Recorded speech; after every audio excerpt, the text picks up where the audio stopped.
Bab 17, Almond dan Alergi. Entah sekarang Dante membawaku kemana, aku hanya nurut, duduk cantik dan menikmati perjalanan yang entah berantah ujungnya ini. Sempat bertanya padanya sekali, namun jawabannya membuatku kebingungan. Sebuah tempat yang membuat semuanya menjadi jelas, jawabnya. Semakin membuatku penasaran, alhasil aku tidak lagi menyambung pembicaraan itu. Hanya duduk dan mencoba untuk menepis pemikiran yang serupa lagi. Bahkan, aku sendiri tidak menyadari kalau ketiduran selama perjalanan. Entah berapa lama lagi waktu yang kami perlukan untuk sampai ke tempat itu. Hingga aku terbangun pun, sama, kita belum sampai. Dante, sebenarnya kita mau kemana sih? Sampai aku tidak sadar ketiduran, bahkan kita belum sampai. Tanyaku mengucek mata yang baru saja bangun. Bukannya menjawab, Dante malah memberantakan rambutku, memainkannya dan menggenggam tanganku. Sebentar lagi sampai. Aku pasrah. Tidak lama dan benar aja kita sudah memarkirkan mobil di sebuah villa yang tampak bagus sekali. Bahkan dengan jujur, aku bisa katakan kalau villa ini lebih bagus daripada villa yang sudah dipesan Dante untuk kita tempati bersama. Seketika aku teringat dengan salah satu nama. Apakah kita akan ke villa perempuan itu? Ini villa siapa? Tanyaku sambil mengontrol diri untuk tidak meledak-ledak. Masuk aja, aku akan mengenalkanmu dengan seseorang. Dante berjalan lebih dulu masuk ke dalam, sedangkan aku dengan ogahnya mengikutinya. Bahkan pendapatku yang sebelumnya yang mengatakan kalau villa ini lebih bagus daripada villa kita, tergantikan sudah menjadi lebih buruk dari villa kami. Memang benar kata orang, mood menentukan segalanya. Dan jika benar kalau yang akan kami hampiri sekarang ialah villa Quensa, maka tidak ada ampunan lagi untuk Dante. Aku akan pulang setelah ini dengan Nia, meski Dante tidak suka sekalipun. Siapa suruh melakukan hal yang tidak aku suka? Padahal dia sangat tahu akan hal itu. Baru aja akan sampai di depan pintunya, terdengar suara orang yang berlari. Dan benar dengan cepat ada seseorang yang langsung menyerang Dante. Memeluknya dengan erat, bahkan seperti anak kanguru dengan induknya. Menempel dengan sangat erat. Aku memperhatikan mereka. Sedikit kesal, baik Dante maupun perempuan itu sama-sama terlihat senang. Membuatku ingin memukul Dante sekarang juga karena mencoba menggoda perempuan lain. Dan instingku semakin kuat kalau perempuan ini adalah Quensa, 100%. Aku berdehem, mencoba untuk memberikan mereka kode kalau sekarang aku berada di depan mereka. Maksudku gini, please jangan dekat-dekatan seperti itu. Intinya Dante milikku. Aku langsung menarik tangan Dante untuk menjauh dari perempuan itu dan melayangkan tatapan tidak suka padanya. Kuperhatikan tampilannya sangat kekanak-kanakan. Berapa umurnya? Padahal ia terlihat dewasa, tapi kenapa terlihat centil seperti itu? Iyo. Dante, who is he? Tanyanya, terlihat kebingungan dengan kehadiranku. Kakak, gumamku meremehkan. Baru saja berucap remeh, aku langsung tersadar. Wait, kakak, jangan bilang kalau mereka... Kuperhatikan Dante yang terlihat seperti menahan tawa. Membuatku semakin percaya kalau yang ada di depanku sekarang adalah adiknya Dante. Tapi setauku, Dante tidak punya adik, setauku. Ana, kenalkan dia Quensa, adikku, ujar Dante, spontan melepaskan tanganku dari Dante. Aku melototkan mata, seakan semuanya seperti sebuah berita yang sangat mengejutkan. Iya benar, fakta ini sangat mencengangkan buatku. Aku benci dan tidak suka dengan adik dari laki-laki yang aku suka. Aku sangat berdosa. Quensa, sis Ana, my lover.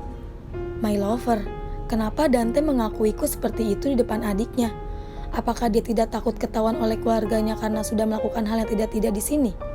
Sontak aku langsung memukul pelan bahu Dante dan tertawa garing. Sedangkan mataku memberinya kode untuk berbicara sebentar. Dan hanya berdua, itu sudah kode yang sangat umum digunakan. Aku pergi dulu meninggalkan mereka, jangan sampai adik Dante membocorkan semuanya dan semoga dia bisa diajak kerjasama. Ada apa? Tanya Dante saat baru saja datang menghampiriku. Aku menunggu di mobil. Kenapa kamu mengakuiku seperti itu di depan adikmu? Kamu tidak takut kalau dia bisa memberitahuku semuanya pada keluargamu, termasuk keluarga istrimu? Tanyaku sedikit emosi karena tidak mengerti dengan jalan pikir Dante. Kalau aku menjadi dia, aku akan mengaku kalau perempuan yang sedang bersamaku sekarang adalah pegawaiku.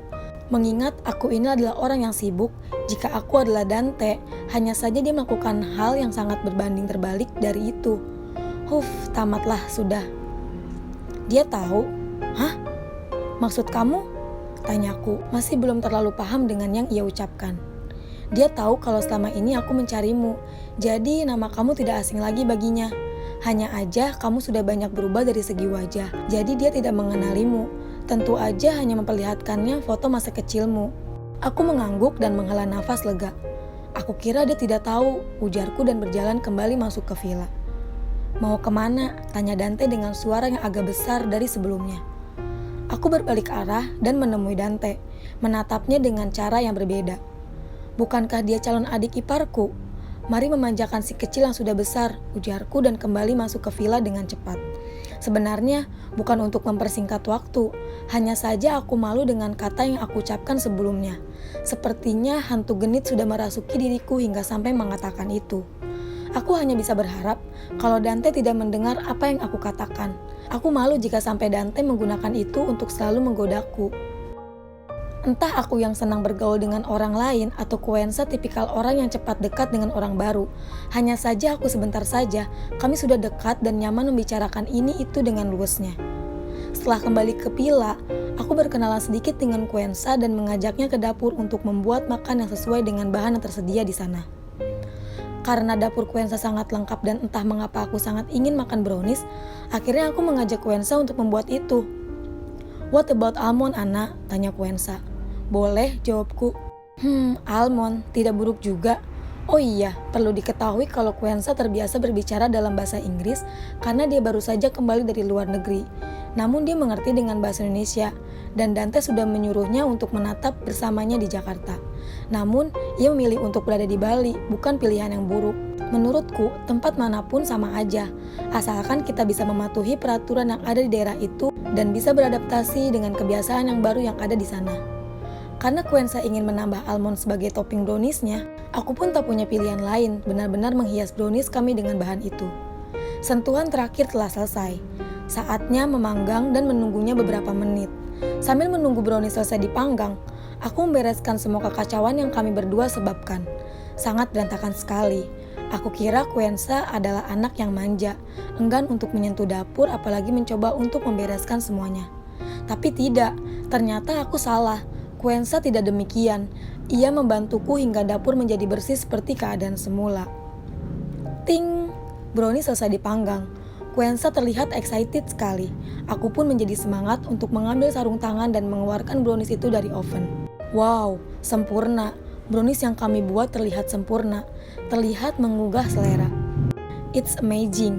Kalau begitu, tunggu apa lagi? Serbu! Kami kenyang sekali. Bahkan sampai melupakan Dante yang menunggu kami selesai memasak di ruang tengah. Untung aja masih ada tinggal sepotong lagi. Karena tidak enak kalau hanya membawakannya sepotong brownies aja, aku membuatkan Dante teh terlebih dahulu dan mengantarkannya. Almond, tanya Dante melihat brownies itu, aku mengangguk semangat. Kenapa? Tanyaku. Kamu kan alergi dengan almond, Ana, sejak kecil. Dan aku baru tersadar, benar, aku alergi dengan almond. Lalu kenapa aku tidak merasa gatal sedikit pun?